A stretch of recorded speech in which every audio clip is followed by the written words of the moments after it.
Perkenalkan, nama saya Nurul Alfrida dengan NIM 200581170 dari Prodi Pendidikan Sosiologi Universitas Negeri Padang. Video ini saya buat untuk memenuhi ujian akhir semester mata kuliah pengantar Sejarah Indonesia. PKI atau Partai Komunis Indonesia adalah sebuah partai berideologi komunisme yang pernah ada di Indonesia. Partai ini didirikan pada tahun 1914 oleh tokoh sosialis Belanda Hendrikus Josephus Franciscus Marie Snevely. Dalam catatan sejarah, PKI menjadi salah satu partai tertua dan terbesar di Indonesia. Bahkan, keberadaan PKI saat itu menjadi partai yang diikuti banyak orang dari berbagai kalangan, mulai dari intelektual, buruh, hingga petani. Tujuan didirikannya PKI adalah untuk mengganti dasar negara Indonesia, Pancasila, dengan komunisme, dengan cara membangkitkan perasaan revolusioner rakyat Indonesia dari kalangan buruh dan petani yang tertindas oleh kaum borjuis.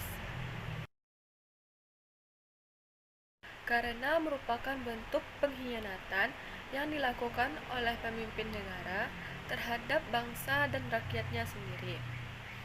Adanya upaya kelompok tertentu yang ingin mengubah dasar negara Indonesia dari ideologi Pancasila menjadi ideologi komunis, menghancurkan negara kesatuan Republik Indonesia dan menjadikannya negara komunis.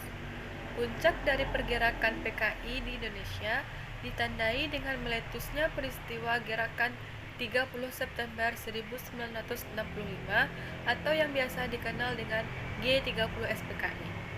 Pada saat peristiwa G30 SPKI tersebut terjadi, 6 jenderal angkatan darat yang diduga anggota gerakan anti-revolusioner ditangkap dan dibunuh. Tubuh mereka bersamaan dengan target lain yang ditangkap dibuang ke dalam sumur yang berada di Lubang Buaya, Jakarta.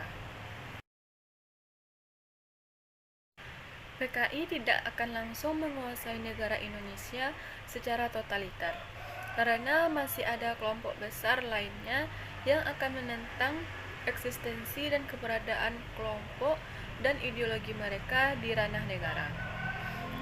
Kelompok PKI akan dihalang oleh para pelopor dan kelompok dari golongan nasionalisme dan golongan agama.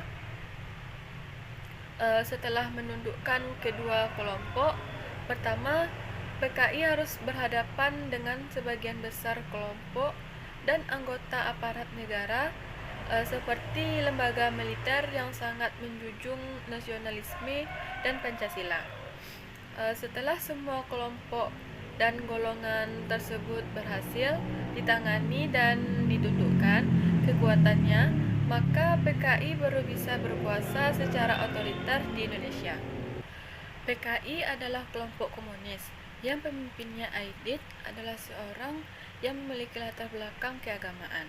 Masalah apakah PKI akan melarang semua agama di Indonesia?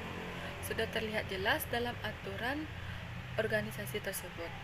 PKI tidak melarang para anggotanya memiliki kepercayaan asalkan mereka tetap menjalankan ketetapan dan aturan-aturan yang telah dibuat, yang tentunya dibuat dengan batas wajar dan mungkin saja tidak menyimpang dari norma yang ada.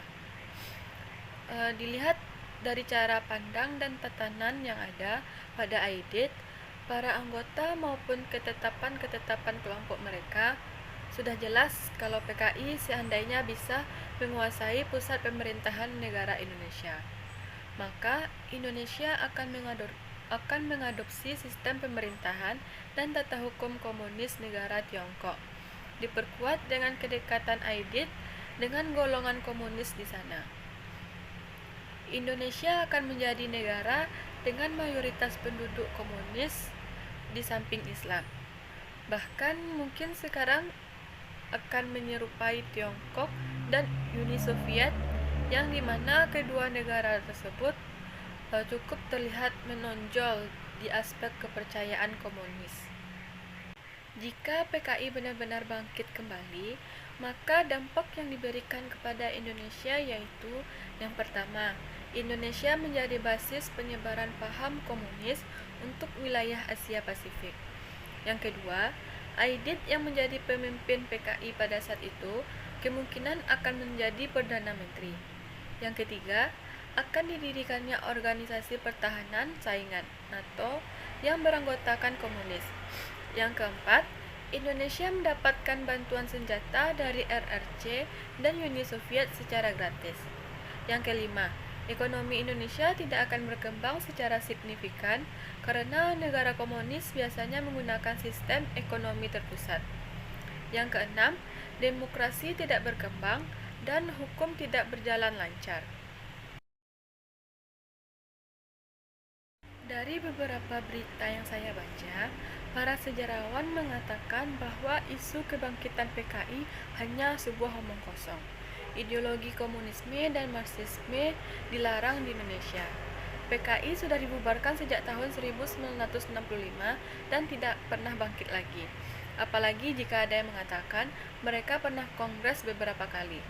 Kalau ada pun organisasi terlarang yang melakukan kegiatan tertentu, pemerintah sudah pasti akan bertindak. Setiap menjelang 30 September, isu kebangkitan PKI selalu terdengar. Uniknya, tanda-tanda kebangkitan PKI yang dihembuskan berbeda tiap tahunnya. Seperti munculnya Perpu Ormas yang dikaitkan dengan tanda-tanda kebangkitan PKI pada tahun 2017. Selain itu, mantan Ketua MPR Amin Rais mengatakan pemerintahan Joko Widodo dan Wakil Presiden Yusuf Kala memberi isu pada kebangkitan PKI. Ia meminta pemerintah tidak melakukan diskriminasi kepada ulama. Pendapat berbeda juga disampaikan oleh Alfian Tanjung. Ia mengatakan indikasi bangkitnya PKI salah satunya karena ditiadakan pemutaran film G30 SPKI. Apakah Ana mengetahui tentang PKI? Tahu. Apa menurut Ana PKI? Menurut saya PKI merupakan Partai Komunis Indonesia yang mana dia berideologikan komunis. Nah, PKI juga melakukan pemberontakan pada tahun 1965 di mana yaitu tentang insiden gerakan 30 September yang mengakibatkan banyaknya korban, terutama khususnya 6 jenderal senior Indonesia dan juga memakan banyak korban lainnya. Jadi PKI ini bertujuan untuk membuat negara Indonesia menjadi negara komunis sehingga mengakibatkan merugikan masyarakat Indonesia. Hanya itu yang saya tahu tentang PKI. Baik, terima kasih Ana informasinya mengenai PKI. Apakah Ocha mengetahui tentang PKI? Ya, tahu Nurul. Apa saja yang Ocha ketahui tentang PKI? Coba boleh dijelaskan? Dari yang saya ketahui, PKI itu kan Partai Komunis Indonesia yang mempunyai ideologi komunis. Partai ini kan berdiri pada tahun 1914 kalau nggak salah ya. Terus pada 1965 dia melakukan pemberontakan di negara kita yang memakan banyak korban, baik dari jenderal sendiri, polisi, dan rakyat sipil. Mereka bertujuan untuk mengganti ideologi negara kita yaitu ideologi Pancasila menjadi negara berideologi komunis sehingga itu tidak sesuai dengan negara kita. Hanya itu yang Ocha ketahui, Nurul. Baik, terima kasih Ocha atas informasinya. Dan penjelasan dari saya, terlebih dan kurang saya mohon maaf. Wabillahi taufik wal hidayah. Wassalamualaikum warahmatullahi wabarakatuh.